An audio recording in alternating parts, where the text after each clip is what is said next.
Hello everyone, welcome to complex engineering. तो अभी हम लोग बात करने वाले बटरवर्थ फ़िल्टर के बारे में और चेबीशेव फ़िल्टर के बारे में। तो लास्ट कॉन्सेप्ट में हमने डिस्कस किया था bilinear transformation for designing the filter.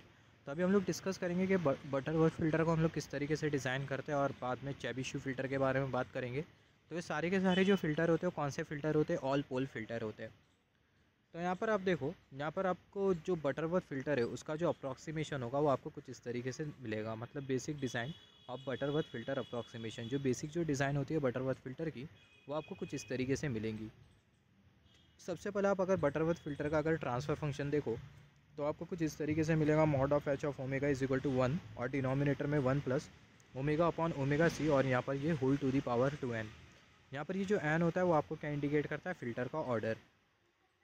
तो हर एक पैरामीटर्स के बारे में हम लोग बात करेंगे। तो सबसे पहला जो बटरवर्थ फ़िल्टर है उसका हम लोग ग्राफ देख लेते हैं, वो हमें किस तरीके से मिलता है। तो यहाँ पर ये जो वाई ऑफ एक्सिस हमें जो वाई एक्सिस हमें जो इंडिकेट कर रही है, इसको हमने कंसिडर कर लिया mod of H of omega.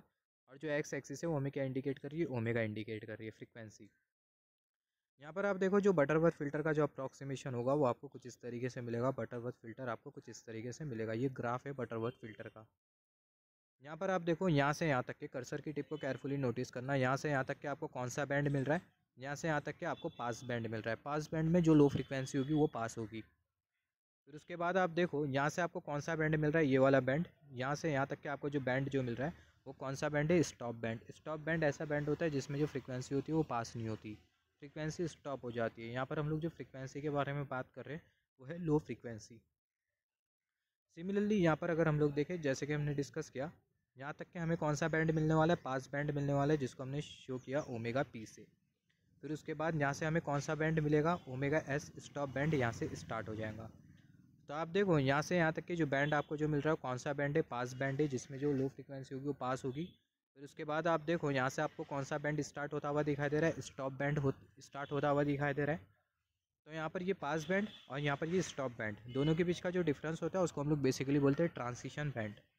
ये ट्रांसिशन बैंड में आपको बीच में एक फ्रीक्वेंसी मिलती है जिसको हम लोग बेसिकली बोलते हैं कट ऑफ फ्रीक्वेंसी, जिसको हम लोग शो करते हैं ओमेगा सी से। तो यहाँ पर ये जो ओमेगा सी है वो आपको क्या इंडिकेट कर रही है? Cut off frequency. Omega C आपको क्या इंडिकेट कर रही है? Cut off frequency.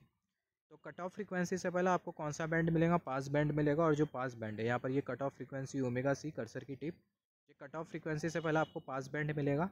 और यहाँ पर ये कट ऑफ फ्रीक्वेंसी के बाद आपको कौन सा बैंड मिलेगा? स्टॉप बैंड मिलेगा। तो कट ऑफ फ्रीक्वेंसी से पहले हमें पास बैंड मिल रहा है, और ये जो पास बैंड है वो क्या करेगा? जो पास बैंड होगा वो पास करेगा फ्रीक्वेंसी को। कौन सी फ्रीक्वेंसी की बात कर रहे हैं हम लोग? यहाँ पर लो फ्रीक्वेंसी की बात कर रहे हैं। सिमिलरली आप देखो, यहाँ पर ये कट ऑफ फ्रीक्वेंसी के बाद आपको कौन सा बैंड मिलेगा? ये कट ऑफ फ्रीक्वेंसी के बाद आपको स्टॉप बैंड मिलेगा। तो कट ऑफ फ्रीक्वेंसी के बाद आपको स्टॉप बैंड मिलेगा, और ये जो स्टॉप बैंड होगा वो लो फ्रीक्वेंसी को क्या करेगा? स्टॉप कर देगा। यहाँ पर आप देखो, यहाँ पर ये जो ओमेगा पी आपको जो दिखाई दे रहा है, ये जो ओमेगा पी है वो है पास बैंड एज फ्रीक्वेंसी। मतलब जो पास बैंड की जो कॉर्नर की जो फ्रीक्वेंसी है वो है ओमेगा पी। और यहाँ पर ये जो ओमेगा एस है वो आपको इंडिकेट कर रहा है स्टॉप बैंड एज फ्रीक्वेंसी। जो स्टॉप बैंड है, जहाँ से स्टॉप बैंड स्टार्ट हो रहा है, उस जहाँ से स्टॉप बैंड स्टार्ट हो रहा है वो पॉइंट पर, वो स्टार्टिंग पॉइंट पर जो फ्रीक्वेंसी है उसको हम लोग बोल रहे हैं stop band edge frequency. Similarly ये जो ओमेगा सी वो कौन सी फ्रीक्वेंसी है? वो कट ऑफ फ्रीक्वेंसी है। तो जो ओमेगा सी है वो कट ऑफ फ्रीक्वेंसी है। तो ये कुछ इन्फॉर्मेशन थी जो कि हमें पता होना चाहिए बटरवर्थ फ़िल्टर अप्रॉक्सीमेशन में, बटरवर्थ फ़िल्टर डिज़ाइन करने के लिए। यहाँ पर अगर हम लोग देखें, यहाँ पर ये जो हम लोग जो फ्रीक्वेंसी यहाँ पर ये हमने कंसिडर किया था, ये जो एन होता है वो हमें क्या इंडिकेट करता है? फ़िल्टर का ऑर्डर। जब हम लोग फ़िल्टर के ऑर्डर को इंक्रीज़ करते जाते हैं तो जो फ़िल्टर का जो रिस्पॉन्स होता है वो बराबर में होते जाता है आइडियल रिस्पॉन्स के। यहाँ पर आप देखो, when we increase the order of filter, जब हम लोग फ़िल्टर के ऑर्डर को इंक्रीज़ करेंगे तो जो फ़िल्टर का जो रिस्पॉन्स होगा वो आइडियल रिस्पॉन्स के बराबर में होता जाएगा। ये बहुत इंपॉर्टेंट है। यहाँ पर हम लोग कुछ डिज़ाइन कंसिडर कर लेते हैं, मतलब डिज़ाइन स्टेप्स हम लोग कंसिडर करेंगे। जैसे कि इम्पल्स इनवेरिएंस में डिज़ाइन स्टेप था, इम्पल्स इनवेरिएंस में हमने डिज़ाइन स्टेप कंसिडर किया था। सिमिलरली बाइलिनियर ट्रांसफॉर्मेशन में हमने डिज़ाइन स्टेप कंसिडर किया था। सिमिलरली बटरवर्थ फ़िल्टर अप्रॉक्सीमेशन में भी कुछ डिज़ाइन स्टेप्स होगी जो कि आपको कंसिडर करना होगा फ़िल्टर को डिज़ाइन करने के लिए। तो सबसे पहले आप देखो, आपको दिया होगा स्पेसिफिकेशन एनालॉग फ़िल्टर की। Specification of analog filter will be given. जो एनालॉग फ़िल्टर है उसकी स्पेसिफिकेशन आपको दी रहेंगी, और आपको ऑब्टेन करना होगा स्पेसिफिकेशन किसके लिए? डिजिटल फ़िल्टर के लिए। मतलब आपको एनालॉग फ़िल्टर का डेटा दिया होगा और वो डेटा के हेल्प से आपको डिजिटल फ़िल्टर के बारे में बताना होगा। या फिर बोल सकते हैं डिजिटल फ़िल्टर का आपको स्पेसिफिकेशन दिया होगा, उसके हेल्प से आपको एनालॉग फ़िल्टर की स्पेसिफिकेशन के बारे में बताना होगा। तो ये पहला स्टेप होता है बटरवर्थ फ़िल्टर अप्रॉक्सीमेशन में। सिमिलरली दूसरा आप देखो, आप क्या कैलकुलेट करोगे, आप फ़िल्टर का ऑर्डर कैलकुलेट करोगे। तो फ़िल्टर का जो ऑर्डर है उसको कैलकुलेट करने के लिए आपके पास ये वाला मैथमेटिकल रिलेशन है, n is equal to 1/2 log 1/as। ये as क्या होता है, स्टॉप बैंड अटेन्यूएशन। जो as होता है वो स्टॉप बैंड अटेन्यूएशन होता है, और यहाँ पर हमें AP दिखाई दे रहा है, तो ये जो AP होता है वो होता है पास बैंड अटेन्यूएशन। तो n is equal to 1/2 log 1/as -1, और डिनोमिनेटर में 1/AP²। यहाँ पर ये 1/as का स्क्वायर -1, 1/AP का स्क्वायर -1, और डिनोमिनेटर में मिल जाएगा log omega s upon omega p। तो ये फार्मूला होता है, आपको फ़िल्टर का ऑर्डर कैलकुलेट करना हो तो आप कौन सा फार्मूला यूज़ करोगे, ये वाला फार्मूला यूज़ करोगे। यहाँ पर ये जो AP है वो इंडिकेट कर रहा है पास बैंड अटेन्यूएशन, और ये जो AS है वो हमें इंडिकेट कर रहा है स्टॉप बैंड अटेन्यूएशन। यहाँ पर आप अगर देखो स्पेसिफिकेशन अगर आपको डेसिबल में अगर दी गई हो, तो फ़िल्टर का जो ऑर्डर है उसको कैलकुलेट करने के लिए आप ये रिलेशन नहीं कंसिडर करोगे, ये वाला रिलेशन कंसिडर करोगे अगर स्पेसिफिकेशन अगर आपको डेसिबल में दी होती है। तो ये जो रिलेशन है वो है 1/2 log 10⁻1 AS, और यहाँ पर ये DB, और ये -1 कॉर्नर में ये -1। सिमिलरली डिनोमिनेटर में आपको क्या मिल जाएगा, 10⁻1 AP, और यहाँ पर ये DB, और ये -1, और डिनोमिनेटर में log omega s upon omega p। Stop band edge frequency, pass band edge frequency. तो दूसरा आप क्या कैलकुलेट करोगे, दूसरा आप फ़िल्टर का ऑर्डर कैलकुलेट करोगे। फिर तीसरा आप क्या कैलकुलेट करोगे, कट ऑफ फ्रीक्वेंसी कैलकुलेट करोगे। Now we have to calculate the cut off frequency omega C. तो कट ऑफ फ्रीक्वेंसी कैलकुलेट करने के लिए आपके पास कौन सा रिलेशन है, कट ऑफ फ्रीक्वेंसी को आपको कैलकुलेट करना है। तो अगर आप इम्पल्स इनवेरियंस मेथड अगर यूज़ कर रहे हो, तो जो कट ऑफ फ्रीक्वेंसी का जो रिलेशन होगा वो होगा omega C is equal to omega C upon TS। और अगर ओमेगा सी अगर प्रेजेंट नहीं है, अगर ओमेगा सी अगर गिवन नहीं है, कट ऑफ फ्रीक्वेंसी अगर गिवन नहीं है, तो आप यूज़ करोगे ये वाला relation omega C is equal to omega P, और डिनोमिनेटर में 1 - AP² -1 whole to the power 1/2n।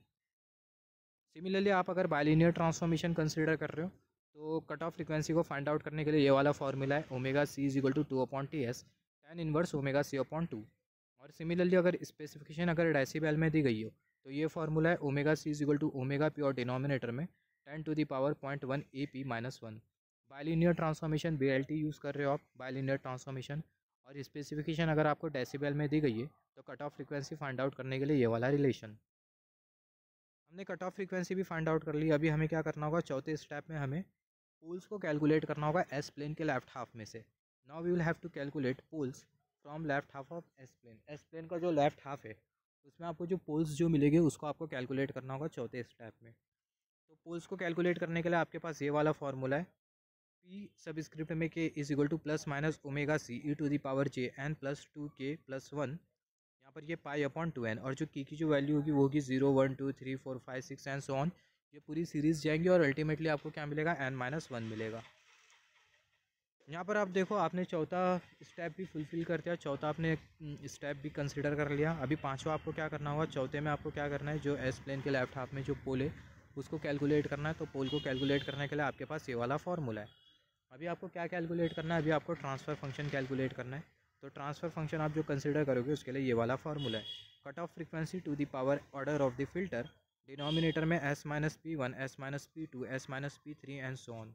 यहाँ पर आप देखो, यहाँ पर आपको सारे के सारे पोल्स मिल रहे, P1 P2 P3 up to infinity, जिसके वजह से यहाँ पर ये जो फिल्टर होता है इसको हम लोग बेसिकली बोलते हैं ऑल पोल फिल्टर।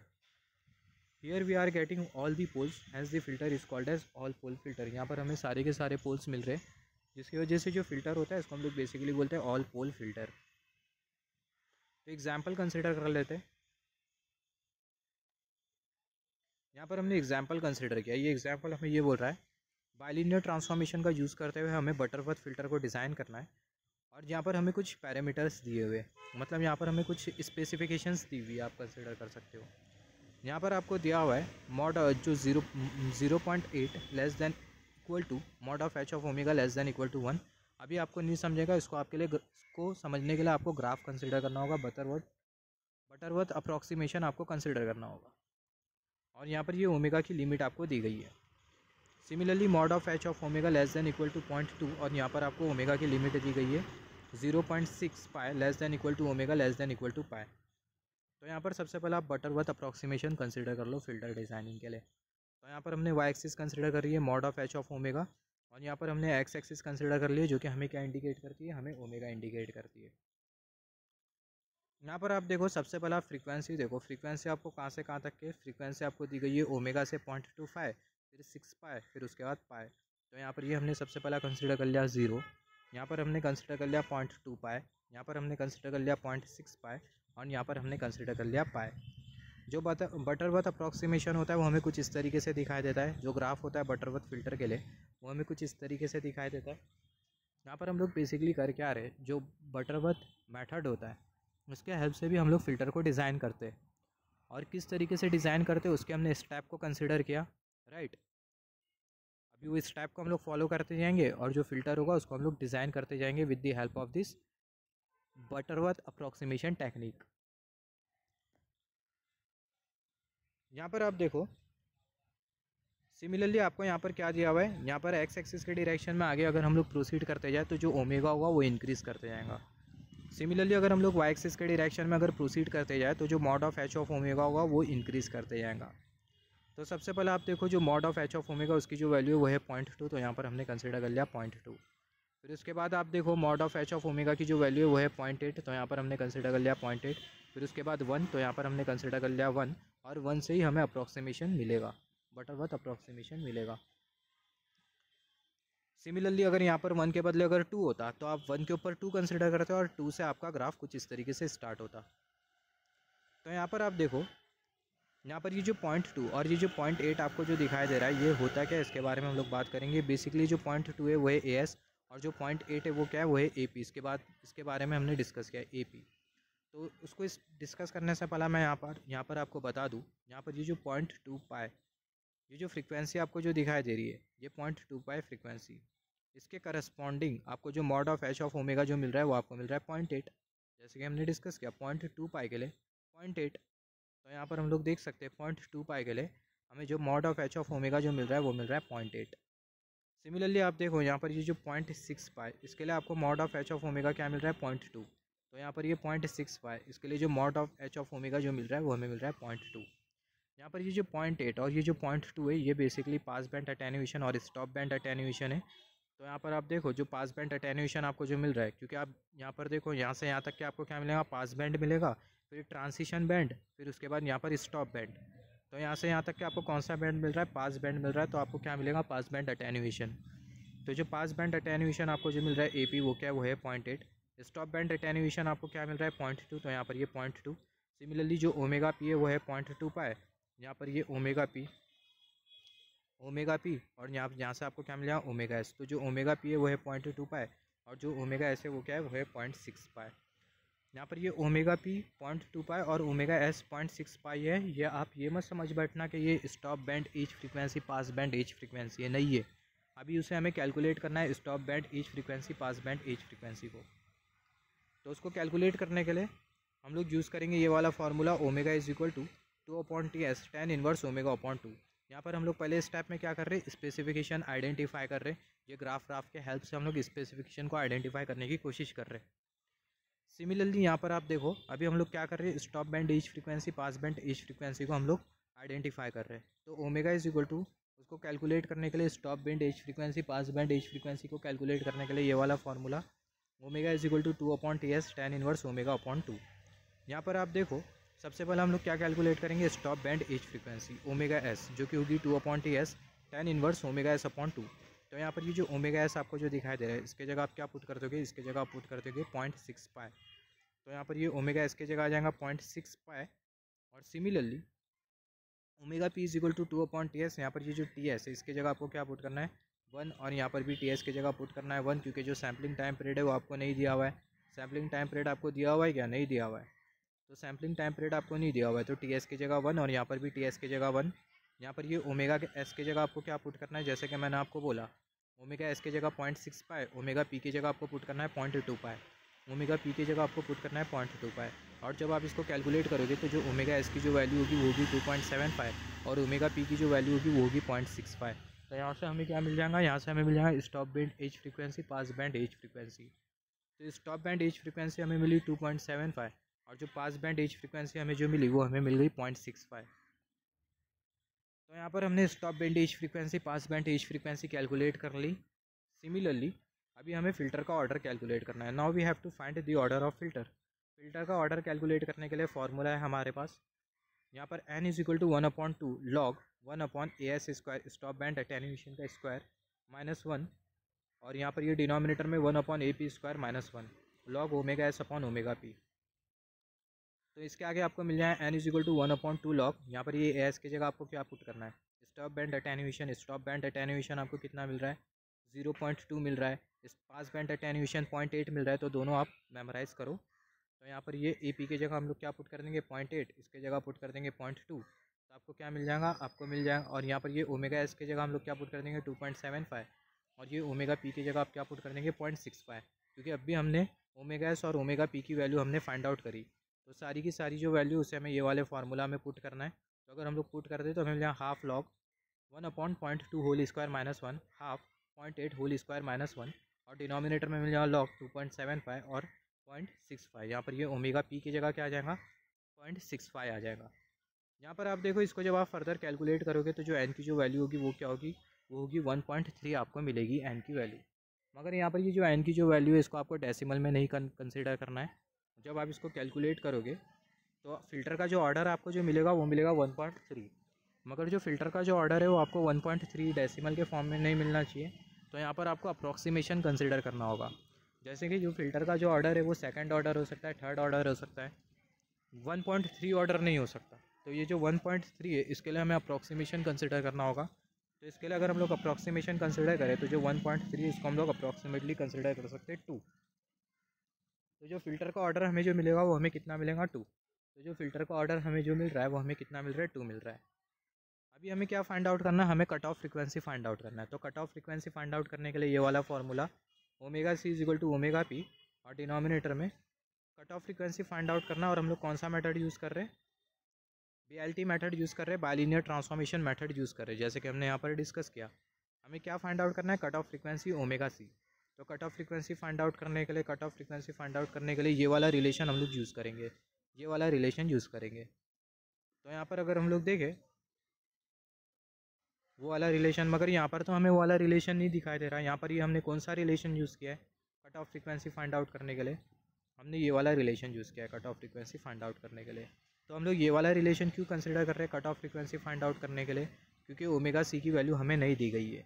यहाँ पर आप देखो ओमेगा सी की वैल्यू हमें नहीं दी गई है पूरे प्रोसेस में। क्या यहाँ पर हमने ओमेगा सी की वैल्यू कैलकुलेट की, क्या हमने यहाँ से कट ऑफ फ्रीक्वेंसी कैलकुलेट किया, यहाँ से हमने कट ऑफ फ्रीक्वेंसी कैलकुलेट किया। अब तक के हमने पूरे प्रोसेस में कट ऑफ फ्रीक्वेंसी कैलकुलेट नहीं किया है। तो ओमेगा सी की जो वैल्यू है वो हमें यहाँ पर गिवन नहीं है, तो इसलिए हम लोग ये वाला फार्मूला यूज़ करेंगे। ओमेगा सी अगर हमें नहीं दिया हुआ है, तो हम लोग ये वाला फार्मूला यूज़ करेंगे। तो ओमेगा सी यहाँ पर हमें नहीं दिया हुआ है, actually sorry for that. Cut off frequency अभी हम लोग कैलकुलेट कर रहे हैं और हमें ओमेगा सी गिवन नहीं है, ये पूरे प्रोसेस में हमने ओमेगा सी कैलकुलेट किया। मैं कट ऑफ फ्रीक्वेंसी बोल रहा था, ओमेगा सी मुझे बोलना चाहिए था। ओमेगा सी हमने यहाँ से कैलकुलेट किया क्या पूरे प्रोसेस में, ओमेगा सी हमने कैलकुलेट किया, हमने नहीं किया ओमेगा सी। तो ओमेगा सी हमें गिवन नहीं है, हमें गिवन नहीं है यहाँ पर ओमेगा सी। तो ओमेगा सी गिवन नहीं है, तो इसलिए हम लोग यूज़ करेंगे ये जो ओमेगा सी आपको जो दिखाई दे रहा है, ये जो ओमेगा सी है वो गिवन नहीं है। तो ओमेगा सी गिवन नहीं है तो हम लोग यूज़ करने वाले ये वाला फार्मूला कट ऑफ फ्रीक्वेंसी को फाइंड आउट करने के लिए। Omega C is equal to omega P, denominator में 1 minus A P square -1 whole to the power 1/2n। Values को पुट करते जाएंगे। ओमेगा पी हमें पता है 0.65, ए पी पता है 0.8, तो 0.8 का होल स्क्वायर -1, एन की जगह क्या पुट कर देंगे 2, तो 1/2 इंटू 2। तो ओमेगा सी की वैल्यू आपको जो मिलेगी आपको मिलेगी 0.75। तो यहाँ पर हमने सक्सेसफुली कट ऑफ फ्रीक्वेंसी को कैलकुलेट कर लिया। कट ऑफ फ्रीक्वेंसी आपको कितनी मिल गई 0.75 मिल गई। अभी आपको क्या फाइंड आउट करना है, आपको पोल्स की वैल्यू फाइंड आउट करना है। पोल्स की वैल्यू फाइंड आउट करने के लिए आपके पास ये वाला फार्मूला है। पोल्स आपको फाइंड आउट करना है चौथे स्टेप में। तो पोल्स को फाइंड आउट करने के लिए आपके पास ये वाला फार्मूला है, राइट। तो जो फार्मूला है उसको हमने आई गेस यहाँ पर कंसिडर किया है, P K is equal to plus minus omega C E to the power J N plus 2k + 1 π/2/n। तो यहाँ पर आप देखो, यहाँ पर ये ओमेगा सी आपको दिखाई दे रही है कट ऑफ फ्रीक्वेंसी। तो कट ऑफ फ्रीक्वेंसी कितनी है 0.75 है। तो जो 0.75 है उसको हमने यहाँ पर कंसिडर कर लिया। ई टू दी पावर जे, ये जो ई टू दी पावर जे उसको हमने यहाँ पर कंसिडर कर लिया। एन की जगह क्या आ जाएगा 2 आ जाएगा। और यहाँ पर ये के की वैल्यू कहाँ से कहाँ तक है, के की जो वैल्यू है जैसे कि हमने डिस्कस किया के की जो वैल्यू है वो 0 से n-1 तक के, तो उसको मैंने यहाँ पर लिखा के की जो वैल्यू है वो हमें 0 से n-1 तक के मिल रही है। तो सबसे पहले आप देखो यहाँ पर ये जो n है इसकी जगह आपको क्या पुट करना है, 2 पुट करना है फ़िल्टर का ऑर्डर। तो n-2-1 आपको कितना मिल जाएगा, 1 मिल जाएगा। तो जो के की जो वैल्यू होगी वो होगी 0 से 1। तो पहला के की वैल्यू को आप 0 कंसिडर करोगे तो आपको क्या मिल जाएगा, P0 मिल जाएगा इक्वल टू प्लस माइनस ये कट ऑफ फ्रिक्वेंसी 0.75 e⁻j, उसको हमने यहाँ पर लिखा। n की जगह क्या आ जाएगा, 2 आ जाएगा फ़िल्टर का ऑर्डर। फिर उसके बाद आप देखो यहाँ पर ये 2 और यहाँ पर ये के की जगह क्या आ जाएगा, 0। 2 इंटू 0 आपको क्या मिल जाएगा, 0। फिर उसके बाद यहाँ पर ये +1 आपको क्या मिल जाएगा, 3 मिल जाएगा। यहाँ पर ये 1 और यहाँ पर ये 2, ये 2 के तो 0 हो जाएगा क्योंकि के की वैल्यू 0 है। तो यहाँ पर ये 2 + 1 आपको मिल जाएगा 3 और यहाँ पर ये पाई, तो आपको क्या मिल जाएगा 3 पाई। और ये n की जगह क्या आ जाएगा, 2 आ जाएगा, तो आपको मिल जाएगा 3 पाई/4। फिर ये प्लस माइनस 0.75 उसको हमने यहाँ पर लिखा। ये e⁻j 3 पाई/4 आप इसको लिख सकते हो cos 3 पाई/4 प्लस j sin 3 पाई/4। आप इसको फर्दर कैलकुलेट करोगे तो जो पोल्स की जो वैल्यू मिलेंगी एट k = 0 वो होगी -0.53 प्लस j 0.53। फिर उसके बाद 0.53 माइनस j 0.53 मतलब plus minus 0.53 plus minus j 0.53। तो उसको हमने सेपरेट करके कुछ इस तरीके से लिखा। तो जो पोल्स की जो वैल्यू होगी वो आपको ये मिलेगी। सिमिलरली यहाँ पर आप देखो, आप अगर पोल्स को फाइंड आउट करो एट k = 1 तो आपको आउटकम जो निकल के आएगा, प्रोसेस सेम होगा, आउटकम आपको निकल के आएगा P1 = प्लस माइनस 0.7 e⁻j 5 पाई/4। और सिमिलरली जो पोल्स की जो वैल्यू आपको जो मिलेगी एट k = 1 होगी -0.53 माइनस j 0.53 प्लस j 0.53, मतलब plus minus 0.53 plus minus j 0.53। तो यहाँ पर आप देखो, यहाँ पर ये वाला पोल और ये वाली पोल की जो वैल्यू है इसको आपको हटा देना है क्योंकि आपको लेफ़्ट हाफ की पोल कंसिडर करना है। तो आप ये वाली वैल्यू को कंसिडर करोगे और ये वाली वैल्यू को कंसिडर करोगे। तो यहाँ पर अभी अगर हम लोग देखें इसको, अगर हम लोग फर्दर कैलकुलेट करें, अभी हमने पोल्स की वैल्यू तो कैलकुलेट कर ली। यहाँ पर अभी अगर हम लोग देखें, यहाँ पर हमने पोल्स की वैल्यू कैलकुलेट कर ली। फोर्थ वाला जो स्टेप था, हमें क्या करना था, हमें पोल्स की वैल्यू कैलकुलेट करना था। तो पोल्स की वैल्यू तो हमने कैलकुलेट कर ली। अभी हमें लास्ट में क्या कंसिडर करना है, हमें ट्रांसफ़र फंक्शन कंसिडर करना है। तो ये ट्रांसफ़र फंक्शन को हमने यहाँ पर लिखा। वो जो ट्रांसफ़र फंक्शन है उसको हमने यहाँ पर लिखा है h(s) = ω/c⁴n। डिनोमिनेटर में आपको मिल जाएगा s - pn, s - p1, s - p2 and so on, ये पूरी सीरीज़ चलती जाएंगी। तो कट ऑफ फ्रीक्वेंसी की वैल्यू आपने फाइंड आउट करिए। कट ऑफ फ्रीक्वेंसी की जो वैल्यू है वो है 0.75, जिसको हमने यहाँ पर लिखा 0.75, और जो फ़िल्टर का जो ऑर्डर है वो है 2, तो यहाँ पर हमने लिख दिया 2।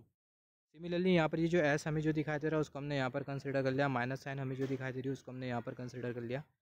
P1 आपको पोल कंसिडर करना है। तो जो P1 आपको जो पोल जो मिला था, P1 पोल आपको मिला था -0.53 माइनस j 0.53, उसको हमने यहाँ पर कंसिडर कर लिया। Just wait for a second. -0.53 minus j 0.53। फिर उसके बाद आप देखो यहाँ पर ये जो एस आपको जो दिखाई दे रहा है उसको हमने यहाँ पर कंसिडर कर लिया। माइनस साइन हमने यहाँ पर कंसिडर कर लिया। अब ये P2 पोल आपको कंसिडर करना है। तो P2 पोल आपको क्या दिखाई दे रहा है, P2 पोल आपको यहाँ पर दिखाई दे रहा है। P2 पोल आपको ये दिखाई दे रहा है -0.53 माइनस j 0.53। यहाँ पर ये वाला पोल और ये वाला पोल आपको हटा देना है क्योंकि जो LHS का जो पोल है वही आपको कंसिडर करना था। तो जो पोल की जो वैल्यू है, P1 पोल की वैल्यू, उसको हमने यहाँ पर पुट कर दिया -0.53 प्लस j 0.53। माइनस माइनस आपको मिल जाएगा प्लस, और ये जो न्यूमरेटर वाला जो टर्म होगा वो एज इट इज़, तो आपको मिल जाएगा s + 0.53 माइनस j 0.53, और यहाँ से भी आपको मिल जाएगा s + 0.53 प्लस j 0.53। आप इसको फर्दर अगर कैलकुलेट करो तो जो ट्रांसफ़र फंक्शन आपको जो मिलेगा वो आपको मिलेगा h(s) = 0.56 और डिनोमिनेटर में s² 1.065 प्लस 0.56। आप इसको फर्दर कैलकुलेट करोगे, एकदम सिंपल है।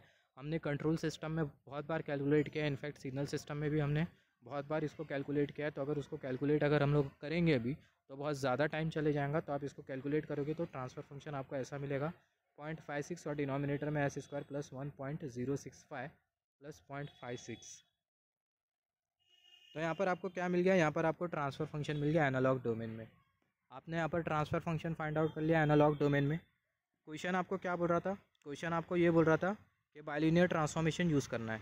तो बाइलिनियर ट्रांसफॉर्मेशन यूज़ करना है, इसका मतलब आपको सिंपली करना क्या है, यहाँ पर ये जो एस आपको जो दिखाई दे रहा है, यहाँ पर ये जो एस है इसकी जगह आपको क्या पुट कर देना है, यहाँ पर ये एस की जगह आपको पुट कर देना है 2TS z-1 z+1। अगर आप पुट कर दो तो जो ट्रांसफ़र फंक्शन आपको जो मिलेगा डिजिटल डोमेन में आपको ट्रांसफ़र फंक्शन मिलेगा 0.56 z+1 होल स्क्वायर, डिनोमिनेटर में 6.68 z square minus 6.88 z plus 2.44। तो ये आपने क्या डिज़ाइन कर लिया यहाँ पर, ये आपने फ़िल्टर डिज़ाइन कर लिया। कौन से डोमेन में डिज़ाइन कर लिया? डिजिटल डोमेन में आपने फ़िल्टर को डिज़ाइन कर लिया यूजिंग बाइलिनियर ट्रांसफॉर्मेशन। और यहाँ पर अपने कौन से मेथड का यूज़ किया था? बाइलिनियर ट्रांसफॉर्मेशन का यूज़ करते हुए आपने फ़िल्टर को डिज़ाइन कर लिया। यहाँ पर कुछ इस तरीके से आपने फ़िल्टर को डिज़ाइन कर लिया, मगर यहाँ पर जो प्रोसेस था वो कौन सा था? बटरवर्थ अप्रॉक्सीमेशन का।